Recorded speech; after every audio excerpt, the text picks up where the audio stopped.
94 Walf Sénégal dellu si di leen siyaar di siyaare mboolem koy toppal 94 Walf Sénégal seen analyse chronique yoo xam ne lañ ko defal saa su nekk ci réew mi ak bitim réew ñu ngi leen di jaajëfal te di leen siyaar way leen di toppal 94 Walf Sénégal Nick Doff ak Ameth Ndoye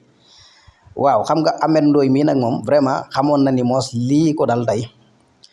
ci digganteem ak Nick Doff dañuy wax Nick Doff defal na ko bagage lañu wax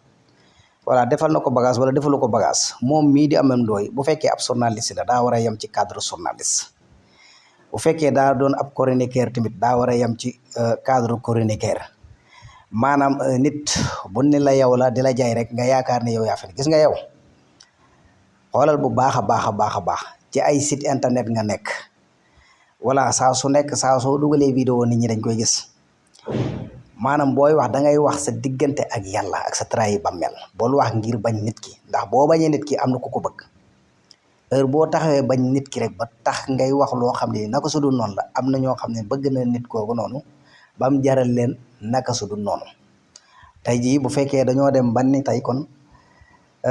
yaag sa waay jot ngeen a am fu ngeen jaar kon loolu war na laa yee dèjà yow xale nga gone nga voilà bul nungu ku la sacrifié voilà yow ci chronique lañ la xamoon nga nekkoon di wax di def di indi say analyse loolu kenn bañu ko ci réew mi wax dëgg yàlla ñëpp apprécié la waaye fi mu toll nii ñëpp weddi nañ la ndax lu tax loolu mooy dañoo dem ba gis sa biiri wax ak jéng te buñ demee bay gis sa biiri wax ak jéng rek mooy yaa ngi gasal sa bopp bàmmeel ndax Sénégal gii ñu nekk nii ñoo ko bokk maanaam dañoo war a fexe def tout lu ko defar kenn ku ci nekk la nga man ci sa xalaat bu rafet nga def ko Ousmane Sonko ak Diomaye xëy ñu xëy rek ni cëpp rek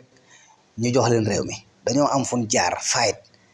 wala daj lu nekk nag réew mi jaral leen ko ñu commencé di doxal yéen ngeen ni ay journaliste ngeen ay chroniqueur ngeen di war a wax seen digganteeg seen trahi bàmmeel seen digganteeg yàlla waaye da ngeen di wax seen bakkan di wax nu mu leen neexee en plus tamit ñu lay jay nga yàpp ne loolu mooy chronique loolu mooy journal loolu mooy voilà wax lu la neex voilà léegi nag nit ñi moom bul sonn heure boo taxawee rek pare pour jàpp ne maanaam lépp loo wax rek dara mën na la cee bañ a fekk xamal ne am na ñoo xam ne taxaw nañ ni dara mën na la cee fekk tey jii nag la nga doon wër ci plateau yi yëpp di wax lu ne nga wax ko tey ji daje nga koo xam ne nii moo la gën a sakk ndax wax dëgg yàlla xale bu sakk moom te réew bu dajee mag mu réew moom dina neex waaw parce que yow moom ni ngay waxee élégant na te dafa mel ni bëggoo sa réew waaw te loolu la neex ngay wax te Sonko nag dafa am ñu ko bëgg